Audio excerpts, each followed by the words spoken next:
Hello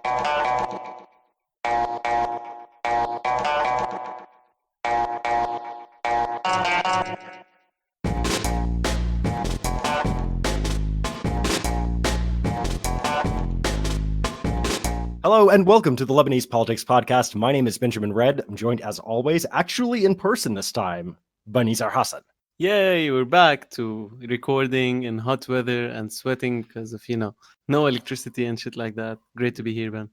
Yeah. Our producer Susan is still away from us now, so we're sort of like partially ending our social distancing, but not entirely. But yeah, what you talk about, the electricity, that is the huge story going on in Lebanon right now.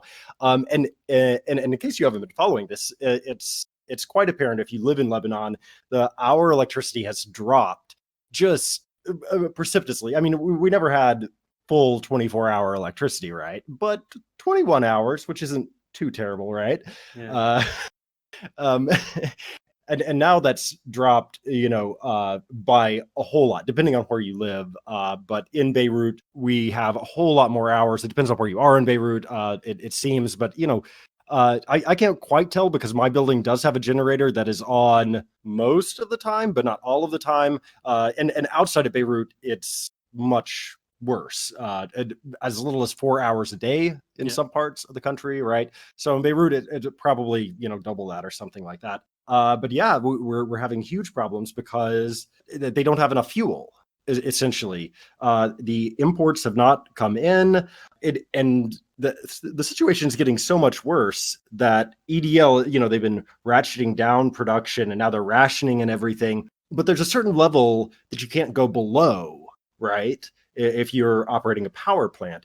And if you do, you just have to shut the entire plant down. And so what we're hearing is that it's possible that we're recording this on Sunday. It's possible that today or tomorrow or sometime this week, they could actually shut down all of the state electricity, which means everybody in the country would be relying only on generators for their own electricity, which also are running out of fuel. And so it is a total mess. Fuel is on the way, but it's not going to get here until like Monday or Tuesday. And then it takes some time to, get cleared or tested and actually turned into electricity, right? And the energy minister, Raymond Rajar, he said that rationing, it's going to remain until July 8th. Nazir Najim, an MP with the Future Movement, who is also the head of the Energy Committee in Parliament, he said that things won't really return to normal until July 15th. So maybe we've got, another week, another 2 weeks up ahead.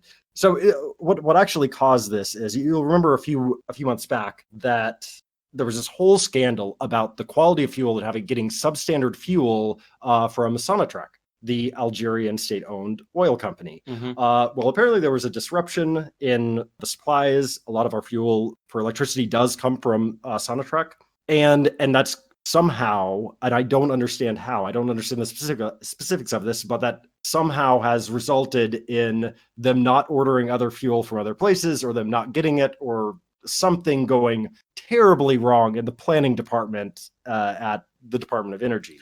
Yeah, so basically it's a problem of mismanagement, not a problem of, shortage of dollars or whatever we're usually talking about. This is clearly a matter of how the state is managing this issue. And despite that, though, it doesn't seem as though we're going to see any resignations from this, just, even though the entire country is, suffering through this and everybody is very, very unhappy with this. It doesn't seem as though there's going to be any actual political consequences for anyone. I mean, of course not. When did we have political consequences for anything? Resignations are foreign to our culture. We should reject them. Although I will note that if the power does go out completely, which we're hoping it doesn't, but if it does do that, today, tomorrow, then we could see, much larger protests, and there could be calls for actual consequences. And finally, even though this does seem like it's going to get resolved in the next couple of weeks, there's really no guarantee that this isn't going to happen again in the future, which is something that I'm more concerned about, given the state of the dollar and given, everything just keeps going wronger in worse ways. So are we going to be facing this in another month, another 2 months? I don't know. That's the exciting thing about living in Lebanon, right? You never know. It's like the future is always mysterious. It's always something to look forward to. Yeah, exactly. Very quickly, I want to note just the coronavirus update for the week. We had 136 new cases this past week, which is better than the week before. It's definitely not like the record, like 200 or so cases in a week that we saw back in mid-May, but it's still up there. It's still like the fourth or fifth highest week that we've had of new detected cases. Also, there have been 2 new deaths, bringing the total to 35. One really good thing, the testing is just up this week. You can see it beginning on June 30th. Roughly 3,000 tests per day have been conducted. Now, that's compared to the June average of 1,600. So it's almost like they just flipped a switch at the very end of June, beginning of July, and double the testing capacity. Hopefully that'll keep up, but we'll have to wait and see. It's very good that they flipped this switch, of course, because the airport opened on the 1st, and that means a lot more people are going to be coming into the country, and not just Lebanese expats, but other people as well. All right, so the big topic for this week, and we're going to devote, as you can see, like the majority of the program to this, is just as what has been going on financially and politically, especially because the two are very much interlinked. This past week, we have seen some really interesting developments, and it seems as though all of a sudden Saad Hariri is rising from the ashes like a phoenix or something, right? It's this, we're living in this weird world where October 17th almost never happened, you know? Yeah, indeed. I mean, Saad Hariri rising again, as you're saying, the bank is seemingly having more legitimacy in the political scene. We'll be talking about that in a bit. All you see on the news is, the same old financial oligarchy people speaking. It seems, as you're saying, as if we were back before 17 October days. But let's basically go into them piece by piece, and then we can draw the big picture. Yeah, so the week started out with a bang, and that was Alain Bifani's resignation. Bifani had been the Director General of Finance for over 20 years. He was appointed on the 26th of April in 2000, right? So a very long time. He has served under 10 different finance ministers in 13 different governments. And he came out with this press conference on Monday that was very startling in a lot of ways, I think. He said that he had reached a dead end. He said that, we struggled to avoid the worst, but the forces of darkness and tyranny came together to impede what we did. They fabricated accusations that we have grudges against the banking sector and that we are incompetent. This is all very, very strong language.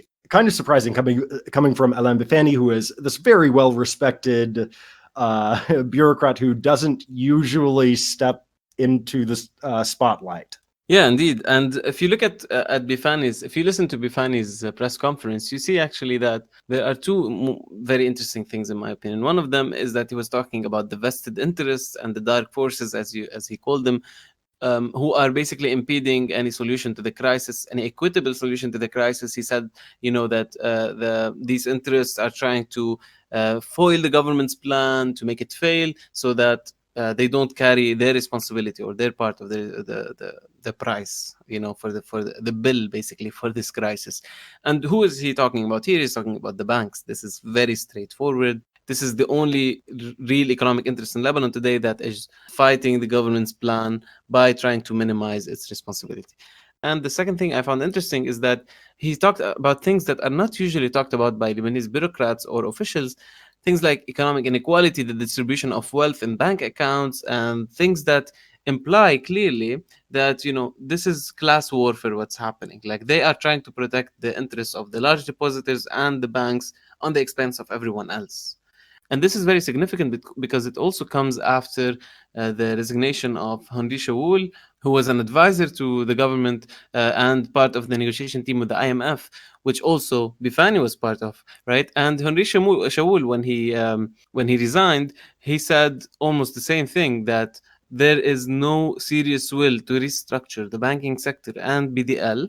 This was one of the main reasons that he mentioned for his resignation.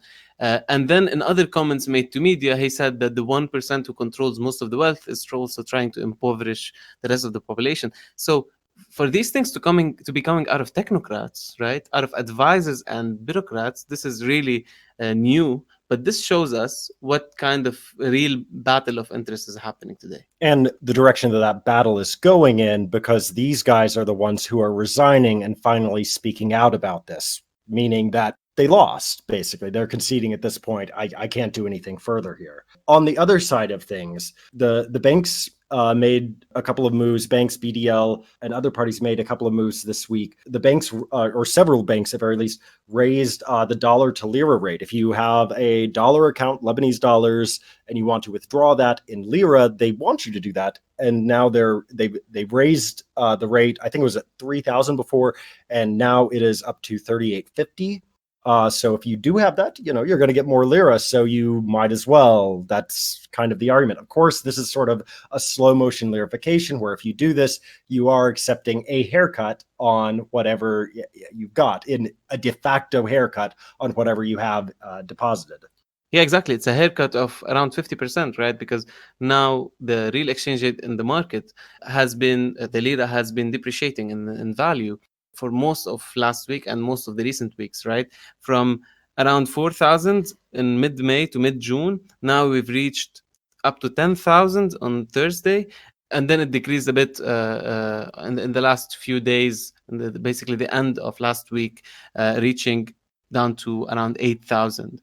And we don't know about that rate for sure, right? So there is a question whether, when the lira started coming back down after that Thursday high, that was almost 10K. Okay, let's say it's 8,000. Can you actually buy dollars from that? Yeah. This is always the big question. Like, you see all of these exchange rates and you don't see any places selling dollars with that. Which means basically the exchange shops are just trying to get more dollars. They're trying to get people to get rid of their dollars. We've seen this before. It's happened a couple of times. We've seen it a couple of times, exactly. Yeah. This seems like a cycle of the same stuff happening. But anyway, the point was that the lowest number the exchange rate has reached in the last few days is 8,000 or something around that, which means that as we were saying, it's basically a 50% haircut when you withdraw your money from the bank at less than 4,000. Exactly. And another important thing that happened this week is, we're trying to get to the bottom of what happened in Lebanon. And part of that is just doing a forensic audit of BDL in particular. And this is something that the government decided to do several months ago, but they still haven't done it. And we're starting to understand exactly why. Tuesday's cabinet meeting, Finance Minister Wazni reportedly vetoed a forensic audit, saying, as reported by Al Jumhuriyeh, the political forces that I belong to are clear in their preference not to put in place any forensic audit, and especially not by Kroll. Kroll is the company that they've hired supposedly to do this. And supposedly this is because Kroll has ties to Israel. But there really isn't any evidence that I've seen that's been offered on this. Kroll's parent company, Duff and Phelps, does have some Jewish executives because, it's this huge, big, diverse global firm. But I mean, it also has Nicolas Sarkozy's half brother on the board, for instance. To me, without like some sort of solid linking evidence, trying to discount Kroll just smacks of pure anti-Semitism. Just like, oh, this company was founded by somebody who's Jewish. It has executives who are Jewish. Therefore, we can't trust them because they might be in league with the Zionists. That is extraordinarily racist, I think, and very unenlightened. There's a whole lot of Jewish people on both sides, both pro-Israel and anti-Israel. Yeah, I mean, one of the versions I read was that, the company has links to Israel. That sounds, as you're saying, something like as if Israel is controlling the company. And then another piece of news depicted it as this company does business with Israel, therefore Lebanon can't trust doing business with this company, which is a bit of a different argument, right? It's the different framing means that, it's one thing to say that the company is like an Israeli spy, and another thing to say that, we will boycott all companies that work with Israel, which Lebanon officially cannot do anyway, and has not done, or maybe can do, but has not done so far. And a lot of companies that have huge businesses in Israel have business in Lebanon as well. So what is clear is that this excuse is simply a scapegoat that makes it look like they are doing a patriotic thing. Meanwhile, the real issue is that they just don't want any forensic audit for the central bank. I don't care if it's this company or another company, as long as we have, security figured out. But what we need is a forensic audit, and it's clear that this is what they are preventing. By the way, did you know that the founder of Kroll, Jules Kroll, is Nick Kroll's dad, the actor and the comedian? I had no idea. It's insane, but yes, it's actually, if you don't know who Nick Kroll is, he's he's from Oh Hello on Broadway and Big Mouth on Netflix, and not John Mulaney, not that one, the other one. Uh, I just thought everyone should know that. Yeah, you're absolutely right though. The fact that Wazni himself ruled out any forensic audit, regardless of whether it's by Kroll or another firm, is a huge red flag, and it shows when he's talking about who his political reference is. Well, that's Nabi Berri. We all know that. And essentially, this also shows what we already knew or already suspected, at very least, that this cabinet is not some sort of independent government or anything like that. No, they are still answering to the same people in power.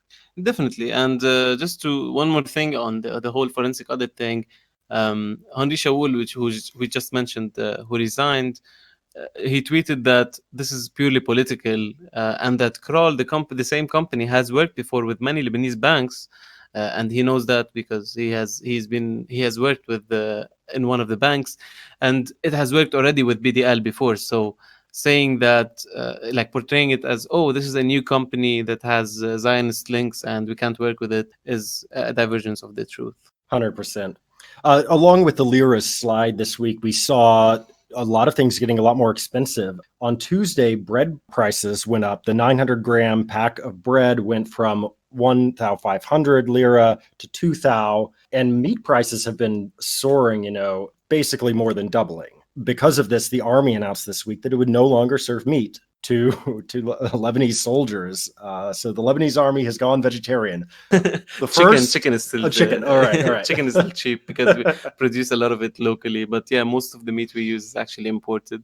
But let's be clear on this: the meat issue and the bread issue are very different, right? Because meat is just following exchange rate, and because it's imported from outside and it's not subsidized, while bread is subsidized. So the raise in prices was actually a governmental decision, right? A ministry decision by Economy Minister Raoul Naame, in order to answer the requests of the bakeries, who last week were saying we're not going to sell any bread to the shops because the other costs of production, including sugar and plastic and everything else, and the maintenance of the machines, do not get subsidized by the government. Only the wheat itself gets subsidized. So they were saying we have to increase the price of the pack of bread to cover these costs. And because of the bread lines that we saw last week, etc., the government had to take a step, and this was the step to actually raise the cost of bread. All right. So the, I guess, big pivot point this week that happened was probably Eli Ferzli going to Hariri's house. Eli Ferzli is an MP from Western Ba'a Rishaya. He is the Deputy Speaker of Parliament, and he is a member of the FPM bloc, the Free Patriotic Movement's bloc, but not a member of the actual FPM party. Someone who's very close to the Syrian regime as well. We should always mention that. Right. So he visited Saad Hariri, the former prime minister, at the latter's downtown residence in Beirut, and he had some interesting things to say. He is now pushing for Hariri to come back as prime minister. We've seen more come out of this as well since he sort of rung that bell.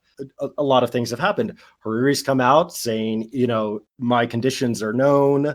It seems as though he's not ruling out coming. It seems as though he wants to come back as prime minister. But it seems as though he's going to negotiate very hard before he agrees to do that. Yeah. And Hariri's response when journalists asked him about that was that he has conditions. And what are these conditions, right? When he's asked about these conditions and what they are, he says reform. Like if they agree to do the necessary reforms, then I can be back, which is absolute bullshit, right? I mean, it's not. I don't think Hariri, out of all politicians in Lebanon, is the one who is most careful about reforms or cautious about them. So a political deal to bring back Hariri is definitely something that Hariri has to agree to, and it would be based on a new distribution of power within the government. So if that's the case, then we will see another round of negotiations, of very tiring negotiations, similar to the ones we saw before, with Jibran Basil trying to get one more minister and Hariri pushing back on that, and then everyone else participating in this game. This doesn't look good. And just speaking very quickly about what those conditions may be as well, you remember what his conditions were the last time when he was being pushed out around, what was it, October 29th, I think, that he resigned on. He wanted at that point to form a technocratic government, but him being the only politician at the head of the government, and then a bunch of technocrats. Mm-hmm. So basically, Gibran Bassil not being in the government, that's yes, the main one. That would be the big thing, right? And it seems as though, I mean, obviously that was a non-starter for Bassil back then. My guess is that it's still a non-starter for them, but we'll see what happens. It seems as though there is a negotiation going on because both Aoun and Bassil have responded in one way or another. Aoun reportedly said that he would not, under any circumstances, accept to sign the decree of a government led by Hariri, because he would be signing the decree of his own tenure's end, according to sources quoted in Nida al-Watan. Aoun also dispatched Salim Jreisati, a former minister, very, very close to him, to Mikati, reportedly, asking if Mikati would be interesting. And Najib Mikati, the former prime minister, seeing if he would be interested to do that. Mikati turned them down. Mikati has been quite close to Hariri of late. I mean, clearly it would be a mistake for Mikati to just jump out there and agree to this at this point. But you can see here, so Hariri's saying one thing, I'm not interested. And then the other side here, Aoun is saying, I'm also not interested. This is clearly the beginning of a fruitful relationship, I think. They're playing hard to get. Yeah. Yeah, just a note here that it's very interesting that Mikati has been so close to Hariri in political positioning recently. He, as you said last week, he boycotted the Babda meeting, which was boycotted by Hariri and the previous former prime ministers, most of them. And he's been basically very critical of Aoun and FPM. And I don't know enough about Mikati's politics and especially his business interests to understand why he's positioning himself so close to Hariri. But it might very well be related to his actually business interests in the Gulf and in Lebanon, but specifically in areas that require a positioning that is not approving of Hezbollah's basically excessive power in the Lebanese government and the current government, which is sponsored mainly by Hezbollah. Right. And so this was obviously a big political twist. But then I think at the very end of the week, we also had a couple of things that were economic and political that sort of close the week out on a different note. And one of those is that BDL once again promised to supply dollars for certain imports. This time they were a little bit more specific. It seems as though there will be dollars available for 280 different imports. Of course, we've heard promises like this before. We've seen implementations of things before that didn't really go so well from BDL. So we're really going to have to wait and see if they actually roll this out properly and whether it's actually something that importers can use and that is accessible, because it's not clear right now that it actually will be. Also, at the end of the week, really to put the cherry on top here, the IMF talks apparently have been put on hold. Al Jumhuriyeh reported that Wazni was saying that the IMF was waiting for Lebanon to implement reforms as soon as possible and come to a united figure for the losses, which apparently they still haven't done, before going forward with any further talks. But Wazni's office put out a statement that same day on Friday saying that the talks were still ongoing. But this is sort of a semantic difference, because the statement also just sort of reconfirmed that the fund has asked, the Lebanese delegation to unify its numbers, speed up execution of reforms and stuff like that. So basically, it sounds like the talks are de facto on hold right now. And of course, this comes 1 week after IMF Managing Director Kristalina Georgieva said that there had been no breakthrough in the talks. And before that, she had said that, the talks are quote unquote difficult, and another official from the IMF was asked whether he agrees with the Yab's statement that the talks might take, a month or so. And he said this is unlikely because they might be more difficult and longer to complete. So the IMF are clearly not very optimistic about the talks with Lebanon.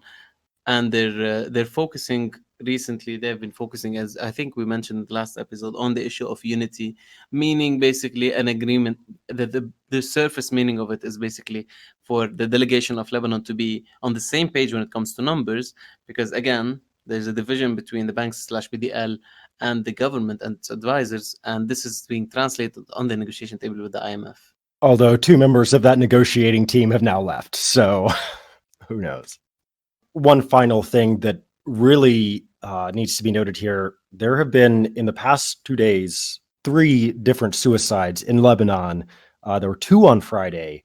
Both of them have been linked to the economic situation, one of them in Hamra, the other one down in Ilim al Kharoub. And then another one on Saturday that I have not seen whether that's linked to the economic situation or not. But suffice it to say, this is having real consequences on the ground for lots of families. They can't buy meat, they can't buy the necessities that they need, and now it is getting to a point where some have lost hope entirely. Yeah, I mean, really, like, just from a human perspective now, I don't think there's ever been a more depressing time in general. Like, depression is just completely overwhelming. It's dominating the public sentiment in Lebanon. Everyone is feeling that there's absolutely no hope in things improving anytime soon. And when you take into consideration an exchange rate that has made people much poorer than before, I mean, we're not talking about, like, gradual change in people's well-being. We're talking about a sudden shock that turned people from middle class to poor within, a few months. And so many people are losing privileges or rights that they thought were self-evident before.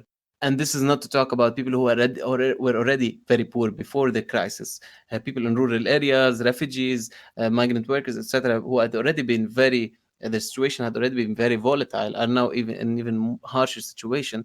And the whole thing called the middle class, especially in terms of public sector employees and those working in the private sector and earning in lira, and all these people basically have done downward social mobility on incredible scale. And even the data tells us so, because from the household survey of 2018 2019, 70% of households, not individuals, make less than 2.4 million liras a month. And now, at around 10,000 lira per dollar exchange rate, this means that it will be $1.6 per person per day, which is literally below the low poverty line. So we're talking about extreme poverty hitting three-quarters of the population, while the crisis hasn't even fully manifested yet. Like, we are yet to Yeah. see, like, the full consequences of the crisis. So this is an absolutely depressing time for everyone, and everyone needs to basically know this, that the desperation and hopelessness is all over the country. Yeah, 100%. So we've gone through and sort of sketched out what happened during the week on both the political and economic fronts. And you'll remember, like, this is sort of a continuation of this fight between, BDL and the banks on one side and the government on the other side. There was all these questions sometimes of, like, well, is Riyad Saleh going to resign, or is Hassan Diab going to resign? Like, at some point, it seemed like one of the two of them needed to resign. And it seems as though this past week has given Saleh the edge here. Yeah, I mean, I think it's good to basically start by laying out what the interests of the banking establishment in Lebanon is today, right? Because Salami is literally just a representative of a very important actor, but also a representative of the bank's interests. Over the years, we have seen that very clearly, that he is on the side of the banks, and he is in partnership with them. And what is the real interest of the banks today? There are two main areas in which they have very, very clear interests. One of them is the financial and economic side. What will be done in terms of policy? The banks have rejected the government's plan, clearly, because of the distribution of losses, who will pay for the losses. And the banks feel that they are being asked to pay too much, and that the debt they are owed by the state should be paid back and should not be cancelled. As you expect from a lobby of capitalists, they are doing this lobbying work, and they propose their own plan, which differs from the government's plan mainly in these things: in the estimation of the losses, the whole battle of numbers, and in the policies or the remedies to the crisis, where the main difference is, instead of saying, the government plan said, if depositors' money isn't going to be given back, instead what we can do is give them parts of the banks that they have the deposits in, so which is the bail-in process, which is not like the government's plan didn't say that we want this to happen all over the banking sector. They said that this was kind of the last resort in the process of distributing losses or recovering losses. This would be the last thing, the last resort. Just give them, instead of the deposits, give them stocks in the banks. And the banks obviously would definitely reject that. Under any circumstances, any banks would reject that, because it's basically taking away stocks from the current shareholders and giving it to depositors. Instead, what the banks have proposed is to actually do the same thing, but with the state's assets, because they are blaming the state for not paying back the money. So they're saying depositors should be, instead of getting maybe all of their money back, should have investment in stocks and a company, a private company that manages the state's assets. So the banks are saying, no, you deal with these losses. We're not gonna sacrifice our profits and our shares on the long term to solve the crisis today, your crisis. They are kind of isolating themselves from it. So what they really want is that there's an understatement of the financial losses. This is a very important part. That there is no official haircut policy on the rich, on the big major depositors. That there is no deep restructuring of the banking sector and major change of ownership. That there is a selling and privatizing of state assets. And obviously, the thing that everyone needs, but mostly the banks, is the cash inflow, because the banks will not survive unless Lebanon brings money from abroad. And this means IMF, this means Sadr, and other potential sources.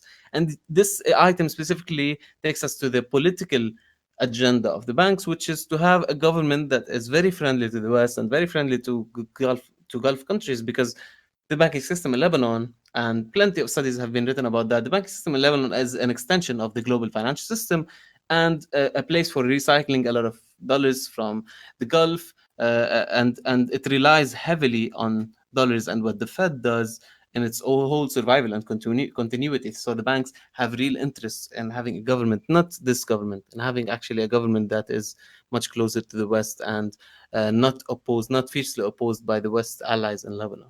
Right. This is sort of like the typical, March 14th dream, which, let's face it, a lot of the bankers are sympathetic to that side. Yeah, and even those who might have different political opinions and might be very critical of the West or Gulf countries, I mean, their class interest says that, they have to have extensions and they have to have good connections with the West, because there is no alternative currently for them for that. So it's clear that, their class interest kind of dictates a political positioning on them. And this is what's bringing the banks together, because if what we know about the banks is that they are mostly controlled or linked to different political groups in Lebanon. And these different groups are not on the same spot of this political spectrum, so they have very different political positioning. For example, many are connected to FPM versus many of others connected to Future or to Birri, etc. So despite this kind of diversity in terms of political affiliation, there seems to be a very clear thing bringing them together, which is their interest as an economic lobby, and therefore the interest of their owners and their major depositors as well. And I would also add to this that it seems as though this is sort of like March 14th on steroids a bit, because it's sort of like, you take the, Western orientation and all of that, and then you add to it, but we want to preserve the status quo. We don't want any changes to the ruling elite. We don't want you to take away any of our money. We don't want you to take away any of our power. If you do take away some of our money, you should give us, state assets in return for it. And in that way, it seems as though there's a lot more appeal there. Status quo, keep, the current political players sort of in power, keep the banks and the current political economy the same as it's been for the past 30 years. And it seems as though that's been quite successful, because this week it seems as though the FPM or parts of the FPM definitely, came down on the side of the ABL. So whether that is Eli Ferzli talking about Hariri and bringing him back, and defending the banks on his he appeared on the show of Marcel Ghanem, the most famous TV talk show in the country, and he was defending the banks and saying how the banks are actually victims of the state. And like the same guy in the same day is calling for Hariri's return and defending the banks. You can see the connections here. Yeah. Or if you look at Kanaan, who you mentioned earlier, the MP who is with the FPM, very senior member of the FPM, who is also the leader of the Finance and Budget Committee in Parliament, and who put together this sort of like counter numbers argument that like, the government numbers are wrong, our numbers are right, we've restudied it, we know what the losses really are. Well, that wasn't just Kanaan, it was Kanaan, and it's important because he is such a senior member of the FPM, but also, who else was there at some of those meetings? You have Yassine Jabir, who is a heavyweight, another heavyweight in Parliament, who caucuses with the Amal movement. You had Nicolas Nahas, who is also a heavyweight, who is sort of Najim Meati's right-hand man on a lot of these matters. Rola Tabish, who is a future movement heavyweight, was at a lot of these. So you see all of these, and these are not like the weak parliamentarians who don't really know what they're doing, but get sent because of representation purposes. No, these are like parliamentarians who, whether you agree or disagree with them, you do have to respect them because they know a lot of what they're talking about and they put in the work. And this broad spectrum came together under Canaan to basically fight against the government plan. Yeah. Including people from March 8th, right? So not just the FPM, but Amal, and Barry's sponsorship of this work, of Canaan's work, is very interesting. Like that Barry pushed for this work. So if you think about it now, in the government, the two most influential forces, political forces, apart from Hezbollah, obviously, are Amal and FPM. Amal and FPM are like Amal controls some key ministries, especially the finance ministry, which has one of the biggest role in the government in the upcoming period, and FPM control a lot of ministries as well, and control basically the destiny of the government. And both of them, very senior people in these blocks, are involved or were involved in this parliamentary committee that basically sabotaged the government, so the government's plan and the government's numbers. So it's very clear that people from inside the government, there's a decision to change, to basically completely challenge what Diab was looking for with his advisors, and to push for a very different plan from the one that the government officially accepted. Because the numbers proposed by the parliamentary committees for the financial losses are almost exactly similar to the banks and BDL's numbers, which means that they are, if they support the numbers, it means they support partly the solutions as well, the policy implications. Yeah, 100%. And I mean that's I think the big takeaway, right? That it seems as though we see the banks winning. Yeah. And to also think of political rhetoric, what we saw, or political discourse, what we saw during the October 17 uprising is that the banks were losing so much credibility and so much legitimacy, right? No one defends the banks anymore. People suddenly realize that the banks are actually part of the oligarchy, part of the ruling establishment in Lebanon. So the banks were at the weakest position probably ever in the history of Lebanon, and they were at the spotlight. And then gradually you started hearing all of these discourses that were not directly related to the banks, but eventually now they are converging to support the bank's interests. You saw the focus on the free market economy of Lebanon, right? By Hariri so explicitly, but by other people as well, including Jaja in one of his press conferences, including Bshara Boutros al-Ra'i, the Maronite patriarch, the head of the Maronite church. So like major figures basically talking about this, that there is a threat to the free market economy, the nature of the Lebanese economy. And what does that really mean? It means that there is a plan by people in the state to basically lay hand on the banking sector. This is what really it means, because even Ra'i said it clearly. He said, we should not touch the free market nature of the Lebanese economy, and at its core, the banking system in Lebanon. So what we see is a clear attempt to kind of create this public discourse that uses this free economy, free market economy, kind of, as a scapegoat or as something under threat in order to protect the policies that serves the banks. And there's a lot of mentioning of laying the hand on the banking sector or changing the nature of the banking sector. And this relates to some sectarian things as well, because there's this idea that, or this interest in maintaining a certain sectarian distribution in the banking sector itself. And the government's plan, by allowing bail-ins and depositors turning the deposits into stocks in banks, challenges the current ownership structure of the banks. And some people are saying, oh, this will shake, or will basically change the sectarian dynamics and will allow one sect to be more powerful than other sects in the banking sector. And what this means basically is the Shias will take over the banks. This is how you can understand it in Lebanese politics, to the extent that Nasrallah had to comment on it directly in one of his speeches, saying, we know that this is not possible. We will not lay our hand on the bank, and this is not in the interests of Lebanon, etc. So Hezbollah recognizes that the banking sector in Lebanon has different political requirements, or the requirements for its survival are different politically from Hezbollah's own preferences, etc. And it's interesting that you mentioned Hezbollah here, because what we see with all of this is that Hezbollah has been accused of being the ones against Saleh, against the banks, all of this stuff, and now all of a sudden we have their ally, the FPM, and their ally Berri, very definitely, basically coming out and supporting the banks and doing things like ruling out a forensic audit, which would uncover corruption at BDL. Hezbollah now has to decide whether they're going to once again go along with all of the rest of these people, with their allies, and basically give them cover for staying corrupt, or whether they put their foot down and say, no, we need a forensic audit. No, you have to start treating the depositors more fairly, stuff like that. We haven't seen that foot come down yet. We don't have any evidence whatsoever that Hezbollah has different considerations than, say, Berri when it comes to real politics. Yeah.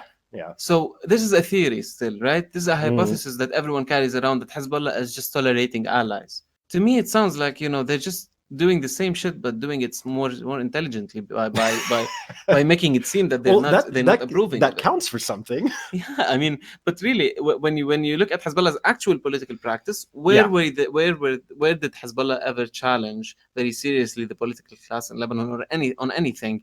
And please let any political science in the world convince me that had Hezbollah decided to actually remove Saleh, he would have still survived during the recent few months in Lebanon. I mean, when everyone was saying, okay, Salami is a corrupt guy, leave the central bank, whatever, and Hezbollah clearly criticizing Saleh, if they were very serious about their criticism, they would have probably had been able to, get the fruit of it in politics and appoint someone else who is closer to them.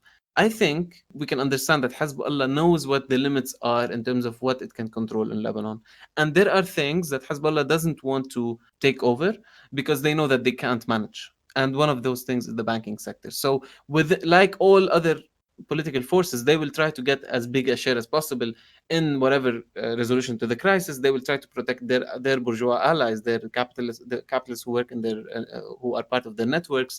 They will probably try to get several banks closer to them after losing Jamal Trust Bank, etc. So they have some interest in the banking sector, but there is no point, I think, where Hezbollah would realistically take over, because really what we're seeing in Lebanon today is like a very clear story. There's no way to resolve the crisis without either basically stepping on the bank's neck and like suppressing them completely, or reaching a compromise, a deal with them. There's no way, because they control people's livelihoods. The BDL now controls poverty rate by controlling the exchange rate. They control everything related to the economy today, because everything is relying on confidence and on money and dollars. So these people are they have the best way to blackmail the government by saying, basically, we have our hands on the necks of everyone in the country. There's only one of two ways: either reaching a deal with them, and the deal with them will be more biased towards their interests 100% than the current government plan. Yeah. And a confrontation with them would, in my opinion, to impose a different will on the banks in Lebanon and the central bank. You can either do that by taking over government and changing, for example, the central bank governor, and doing all sorts of decisions to basically clean the banking sector out of your opponents, which is one way to do it, that Hezbollah is clearly not interested in doing it, and no other political force can do it, in my opinion. Or you will get to, this will escalate into a confrontation that is much larger and might take like actual violent forms. So what we're seeing now, I think, is a convergence, as we were saying, around the bank's interests, which can only lead to one thing, in my opinion. It will lead to, first of all, what I'm definitely sure that will happen is that there will be a compromise on the plans and on the numbers in a way that satisfies the bank's interests and makes a bit of sense economically and fiscally as well. I think this is the most likely outcome of what's happening today, be it with Diab's government or a new government.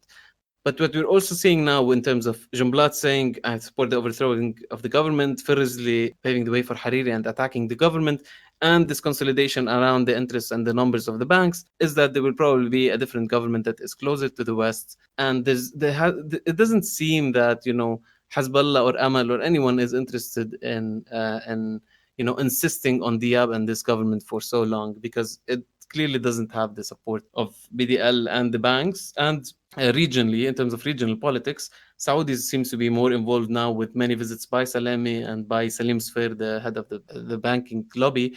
So it might be translated into some sort of political compromise as well. This is all speculation now, because we don't know really what kind of real weight Saudis have.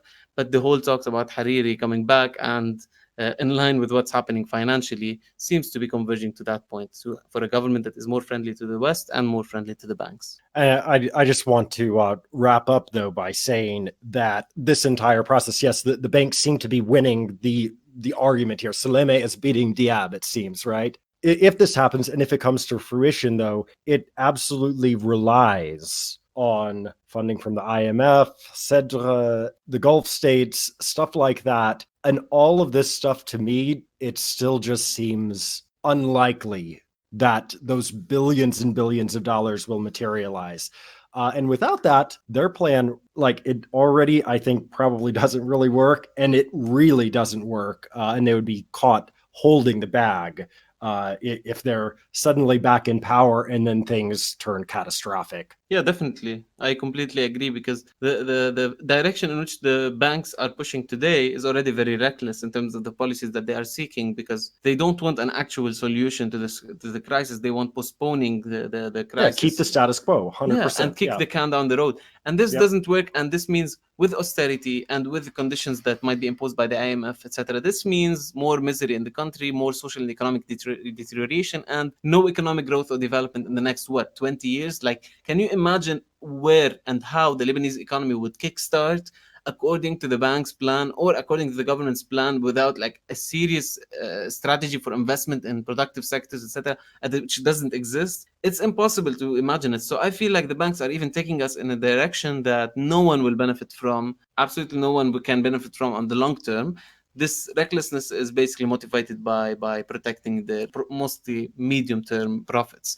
So everyone who is pushing, they are fighting for their own interests. But on the long term, I think any imaginable compromise between the interests, the vested interests in the country, is bad for the economy and bad for people. And this is why really, and this is, maybe I can end on this very positive note, that there's absolutely no hope for a good resolution of the crisis, in my opinion, anytime soon. And there's no hope of very positive change in the country anytime soon, because all interests that fight among each other, be it the government or the banks and BDL, etc., and all these different political factions, no one really prioritizes the interests of the working class of the country, the middle class, the small businesses, none of that. 100%. And, what we saw this week, it's just going to get worse in terms of food, hunger, supplies, suicides, all of those things. Unfortunately, I'm like you. I think it's going to get worse before it gets better. All right, on this on that very depressing note, very bright note, have a wonderful day. Yeah.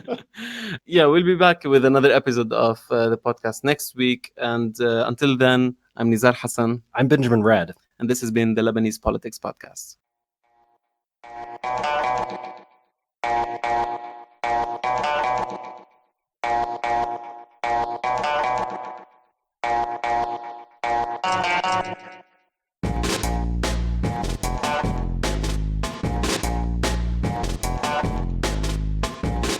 Lebanese Politics Podcast is brought to you by myself, Nizar Hassan, Benjamin Red, produced behind the scenes by Susan Wilson, and the music is by Omar El Fil.